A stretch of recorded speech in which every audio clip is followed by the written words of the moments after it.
आपका स्वागत है। मैं हूं आपके साथ वीना। राष्ट्रीय जगत विजन न्यूज की खास पेशकश दास्ताने दस्तावेज की 12वीं कड़ी में देखिए किसे झूठे आरोपों में फंसाकर जेल भेजा गया उनकी आवाज दबाने के लिए, और आखिर कौन है वो।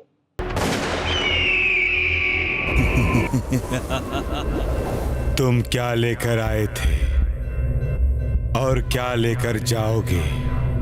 रह जाएगा सिर्फ एक नाम। कोल लेवी घोटाले में मुख्य सरगना सूर्यकांत तिवारी के कहने पर आरिफ ने पत्रकार सुनील नामदेव के खिलाफ कई झूठे मामले दर्ज करवाए। ये हम नहीं, दस्तावेज खुद कह रहे हैं।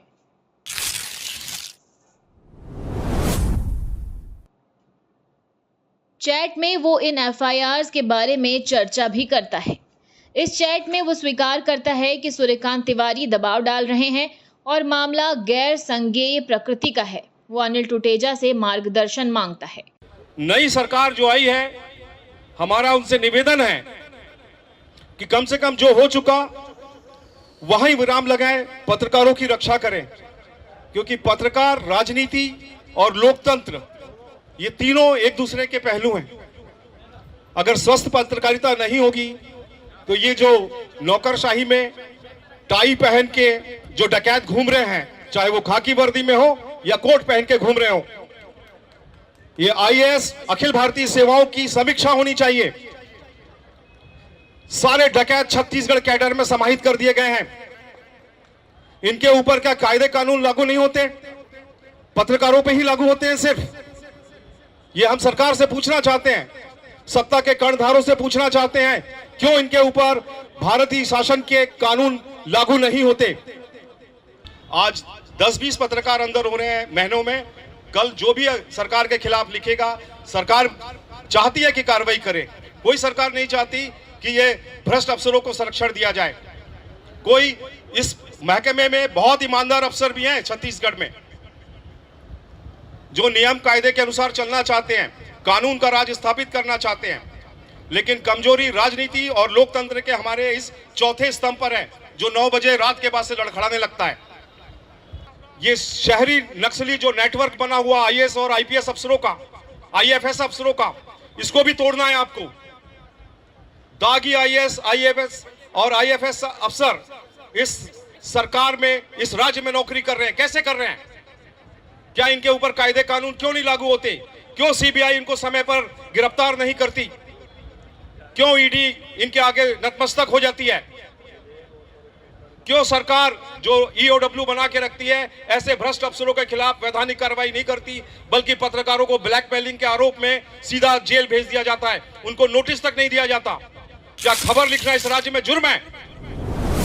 भूपेंद्र परमार नामक व्यक्ति जो सौम्या चौरसिया के लिए असुविधाजनक था, उस पर भी झूठे मामले लगाए गए।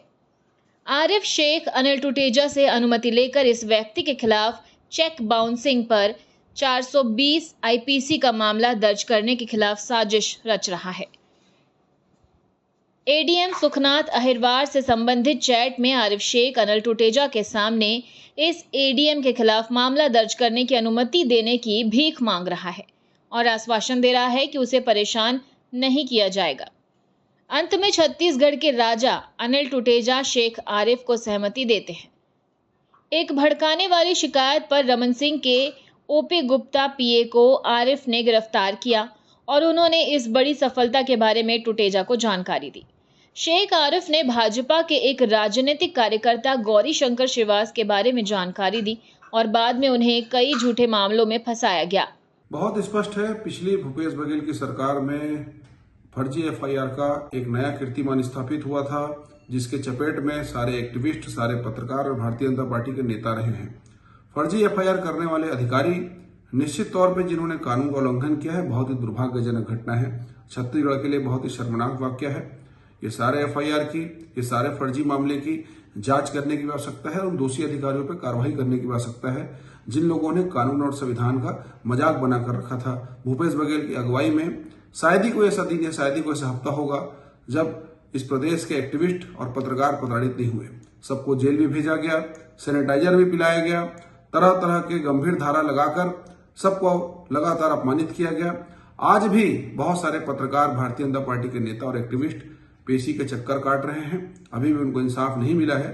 निश्चित तौर पर भारतीय जनता पार्टी की सरकार यहां पर आई है, विष्णुदेव जी की सरकार उनके कार्यकाल के सारे फर्जी एफआईआर की समीक्षा भी करेगी। जल्द न्याय मिलेगा, इस बात की उम्मीद प्रदेश की जनता को हमसे है। और पूरे प्रदेश में कानून व्यवस्था की जो स्थिति है, हमारे जो आईजी हैं अपने रेंज स्तर और जो एसपी कलेक्टर हैं जिले में जो स्थिति है, वो पूरी बात बैठक में रखे हैं। और मैं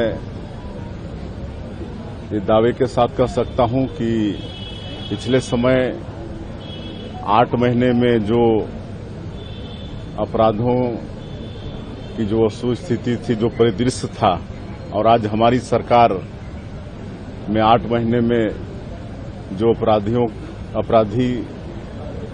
के जो आंकड़े हैं, उनमें अगर तुलना करें तो हमारी सरकार में अपराधों की संख्या काफी कम है, कानून व्यवस्था अच्छी है और हमारे सभी अधिकारी मन लगा के काम कर रहे हैं। सभी कानून व्यवस्था ठीक रहना चाहते हैं और छत्तीसगढ़ का समुचित विकास हो, इसकी भी चिंता कर रहे हैं।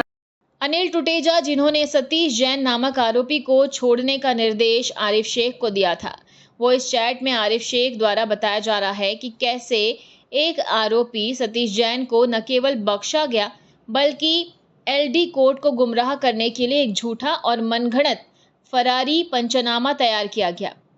अनिल टुटेजा के निर्देश पर शेख आरिफ द्वारा अदालतों को गुमराह किया जाता है। उन्होंने अनिल टुटेजा को बताया कि कैसे एक आरोपी से थाने में अनुरोध किया गया और उसे आराम दिया गया। आरोपी को दी गई एक बड़ी मदद के बारे में एक शक्तिशाली मंत्री मोहम्मद अकबर को जानकारी दी गई। उपरोक्त चैट से यह स्पष्ट है कि किस तरह से आरिफ शेख ने अनिल टुटेजा के साथ मिली भगत करके छत्तीसगढ़ की आपराधिक न्याय प्रणाली को सफलतापूर्वक नुकसान पहुंचाया है।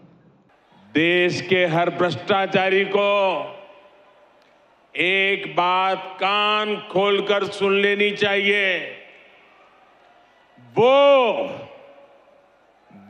अगर भ्रष्टाचार की गारंटी है तो मोदी भ्रष्टाचार पर कार्रवाई की गारंटी है। जिसने गलत किया है वो बचेगा नहीं। तो इस बार के दास्ताने दस्तावेज में बस इतना ही। कुछ और खुलासों के साथ फिर हाजिर होंगे, तब तक के लिए दीजिए इजाजत। नमस्कार।